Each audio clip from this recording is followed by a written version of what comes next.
That music you're hearing right now? Yes, it is a jazz. What if I told you this sound that moves your soul was actually born between the crack of whips and the rattle of chains? What if the music that changed the world started in the heart of slavery? What if people who couldn't dream of freedom created the very sound that would bring freedom to the entire world?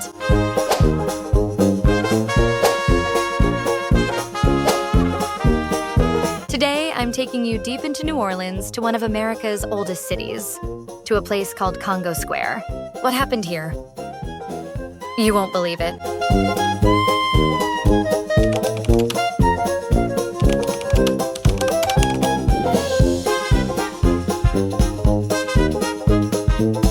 What you're looking at right now is New Orleans French Quarter, one of America's oldest city districts. 17 million tourists visit this place every year, drawn by its ornate balconies and street performances.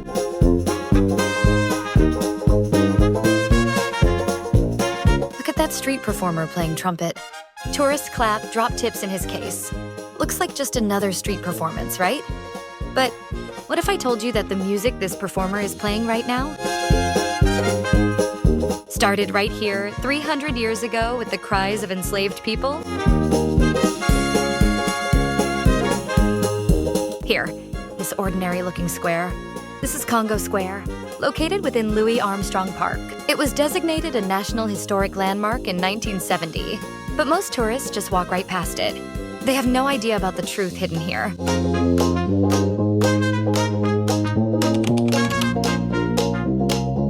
In 1718, when the French established New Orleans, this place was the epicenter of the slave trade. Hundreds of thousands of enslaved Africans were brought through here and sold across America.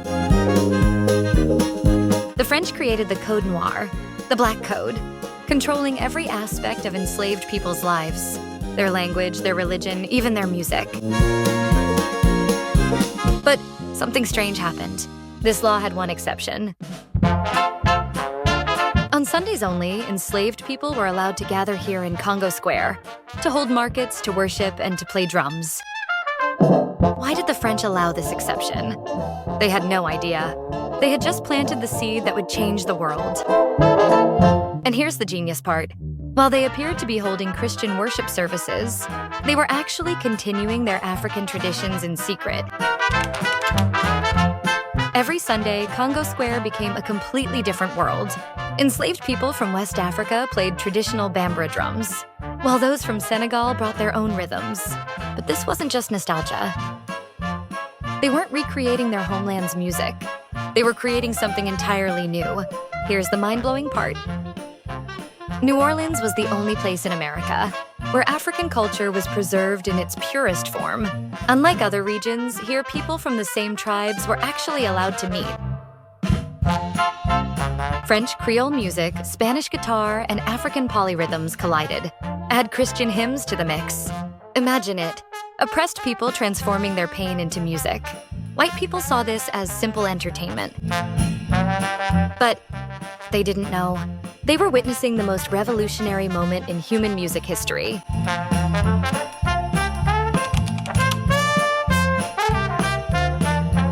In 1803, after the Louisiana Purchase, New Orleans became American territory. But the real change was happening in the music.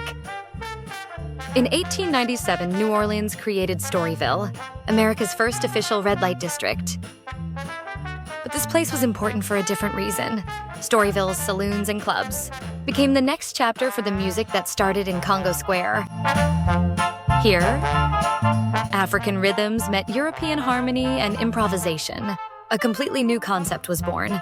Storyville was jazz's true birthplace, because this was the only place where Black and white people could make music together. Legally, they were separated, but music blurred those boundaries. And in 1901, a child was born. His name was Louis Armstrong. Growing up in poverty just blocks from the French Quarter, he fell asleep every night to the sounds of Congo Square. But his journey wasn't easy. At 11, he was sent to reform school, where he first picked up a trumpet. Who would have thought? Music that started in a reform school would change the world. By the 1920s, New Orleans had become the music capital of America, but the real revolution was just beginning. Louis Armstrong wasn't just playing music. He was channeling the spirit of freedom that began in Congo Square. His trumpet was the voice of 300 years of suppressed souls. Armstrong once said, "My music was born in Congo Square, raised on the streets, and sings freedom to the world." Then the impossible happened. This music born from slavery began spreading across the globe. Chicago, New York, Paris, London. Wherever jazz was played, the winds of freedom followed. Blues, rock and roll, soul, hip-hop. Almost every genre of popular music we listen to today has its roots right here in Congo Square.